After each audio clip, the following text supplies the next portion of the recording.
Welcome, everybody. Glad we're back in person. It's been a long time, so it's a lot more fun when you can see faces than Zooms. So hopefully our world is changing back the way we want to. Spring games are unique in what you try to get accomplished. We had individual goals today, and we'll see if we got all those accomplished on Monday. But I thought the guys played hard. We ended up playing 80 plays. That's not counting the extra points. We also were in a position where there were very few penalties, which is one of the emphasis we had. There were very few sacks. I think Des Evans had 2 in a row, and then, if I remember right, Sebastian Cheeks had 1 tackle for a loss on a quarterback draw. But I thought our offensive line came off well, and we got the edge some. The defense in a spring game is at a huge disadvantage. We had 3 calls on defense today, and normally we'd have a lot. So they're at a true disadvantage, but also it gives us a great opportunity to see who can get off blocks without scheming. And that'll be great video for us to watch. Thought all 3 quarterbacks with the early teams did really well. Connor Harrell's got a quick arm, and he's very accurate. He can run. And we know that Drake and Jacoby are both really good, and you can see that they're a whole lot alike. So we will not separate them till fall, and then we may need both of them, and we'll just continue to work with that because they're both inexperienced. But by and large, I thought that it's exactly what we wanted. I didn't see anybody get hurt. I thought they played hard. I thought they were organized. I felt good about just the structure of the game, and at the same time, there's no game plans on either side. So everybody says, well, you should have thrown it more, should have run it more. You don't do game plans in the spring.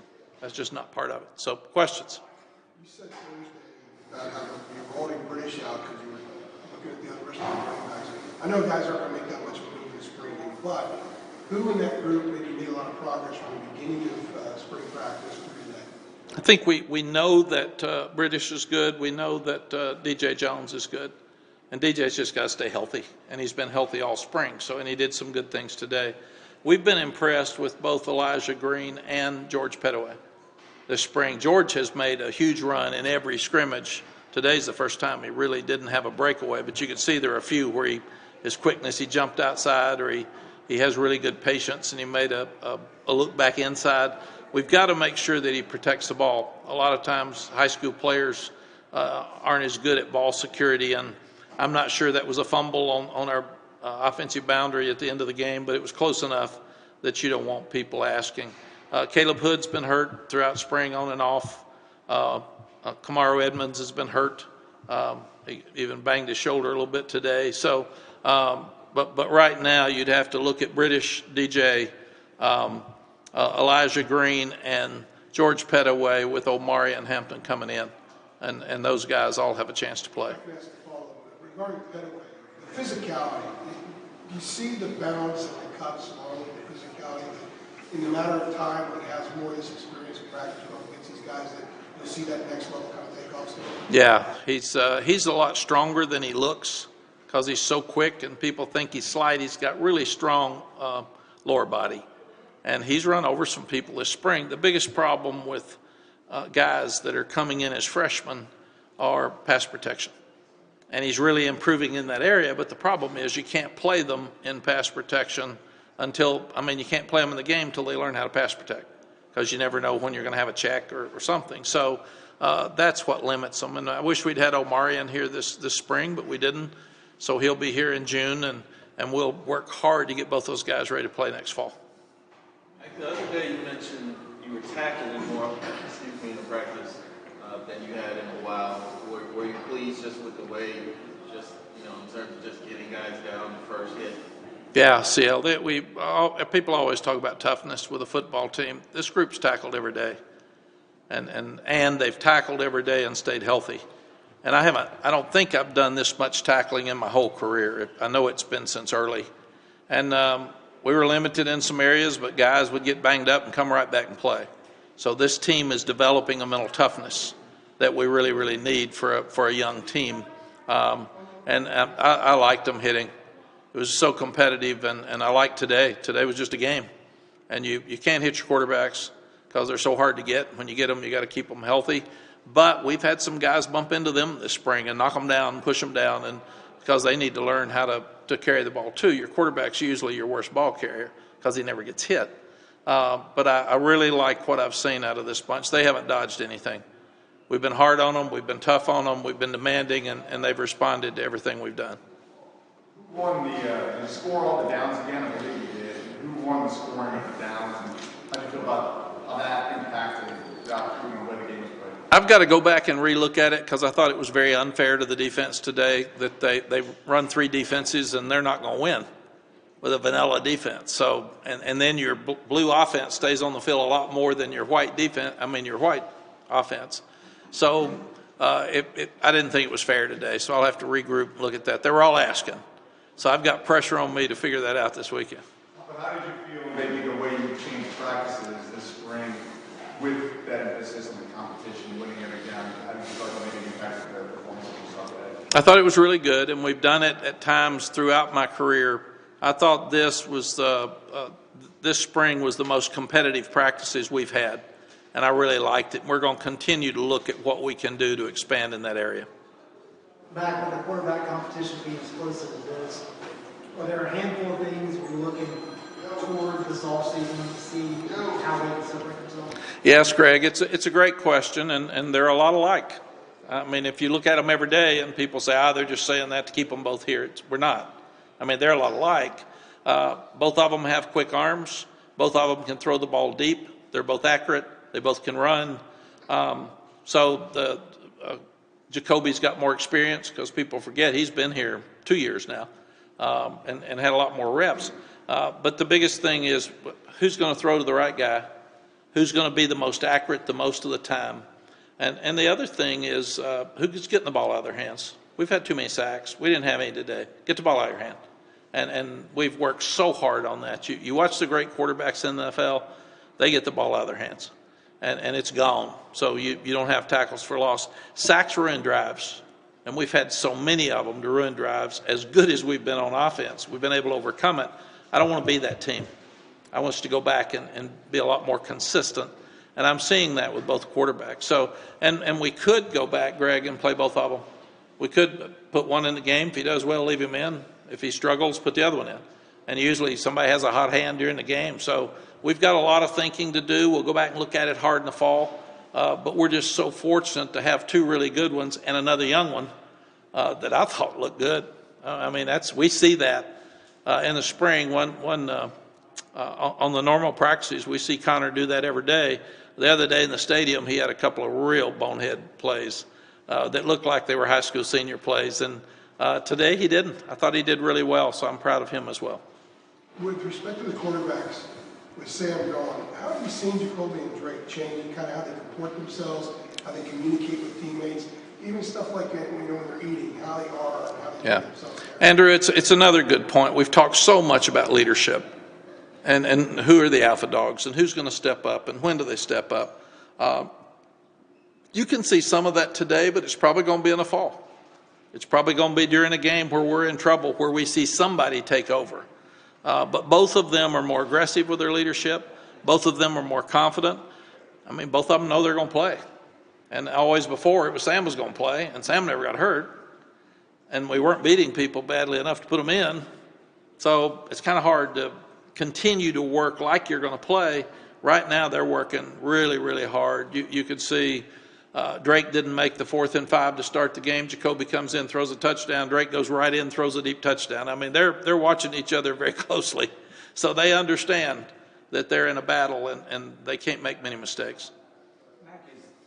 Along those lines, is a committee approach at quarterback something you're talking about, Phil, with? Is that something that's becoming more of a possibility? Or? Yeah, we haven't at all because we're trying to separate the best we can. But in my experience, I've done it and it's worked. So we'll wait and see. You know, it's funny, we worry about all this stuff, and then somebody has a sprained ankle, somebody pulls a hamstring. Jacoby pulled a slight pull of a hamstring 10 days ago, and I thought, well, there's a chance for Drake to step up. Jacoby didn't miss practice. He came back the next day and he taped it up and said, I am not missing practice. So they're in a real heated competition, but they like each other. And the other thing that's a real positive, they're a lot alike, so they can run the same plays. And if you're an offensive coordinator or an offense that has to run two different sets of plays when the quarterbacks are in there, it's much more difficult than these two run the same offense exactly, and you can just plug one in. How much confidence do you think Josh Downs gives those young quarterbacks just having him out there? He gives them all kinds of confidence because he's going to outrun most people, and he gets wide open a lot, and he can catch, and he competes. We wanted to get him a couple of balls today and get him out. And that's what happened. We took British out after 13 plays, I think. We took DJ out after a little bit more of that, let those young backs play.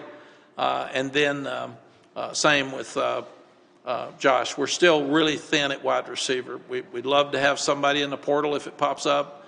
If it doesn't, we've got two guys coming in with Andre Green and Doc Chapman. Andre Green was here today, and I nearly put him in.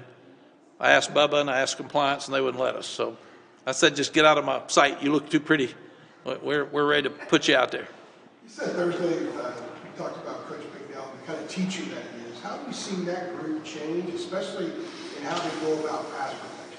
Yeah, we're coming off the ball better, in my opinion, Andrew, and because of that, your pass protection's easier because you do a lot of play action stuff. And we've also, it's not a knock on Stacy at all, but we're also chipping more with the tight ends and chipping more with the backs, and we start now with pass protection, and we're going to make sure our quarterbacks are in good shape. And Wisdom Asabura hasn't played a lot of football, and I think he was the reason for the 2 sacks, and I'm happy that Des Evans got the sacks, but Wisdom's got to keep coming and keep learning because he'd never played football till his senior year in high school, and he played defense then. So he's 6'8", 355, I think. So we're trying hard to teach him how to play. But that was the 2 sacks today, and the other one was on the quarterback draw.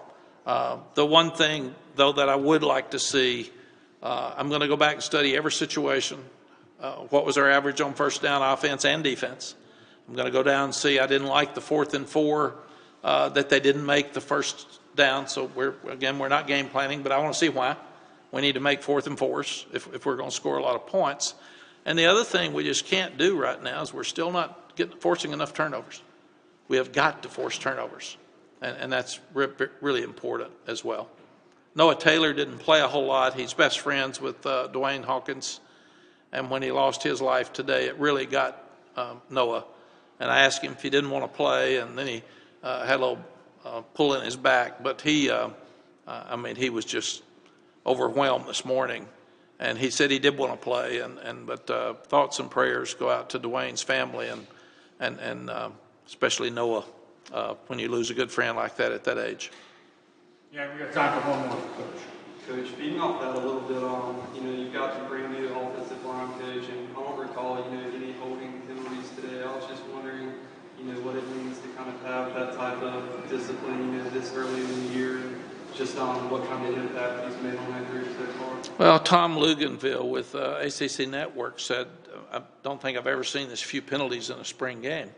And I'm really, really pleased with that. We have ACC officials at every practice, and we've always acknowledged it, but now we're fixing it better.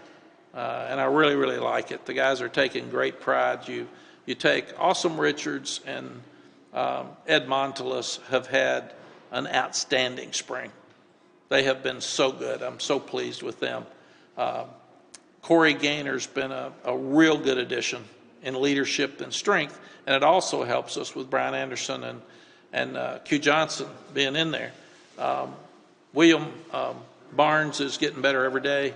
He just got to be a little more consistent, but he has really improved. And then we're trying to get Zach Rice where he needs to be, because it's hard for a freshman to come start in the offensive line, and he has really fought it this spring. He just laughs and says they're a lot bigger and a lot faster than what I'm used to blocking, but he's going to be a really good player in time. And then you've got Caden Baker's coming on, and he had some hurt knees early in spring, but he's really come through and doing a lot of good things. I'm sure Travion Green felt really bad for him downfield. He probably never got called before, but if you're 6'8", 335, you're going to be noticed if you're downfield. So but he's played guard and tackle, and he's going to be a really good player. So a whole lot of these guys are getting better and better, and I'm really enjoying watching them. Thank you, Coach. Thank you, guys. Be safe, and we'll see you soon. We'll go right in.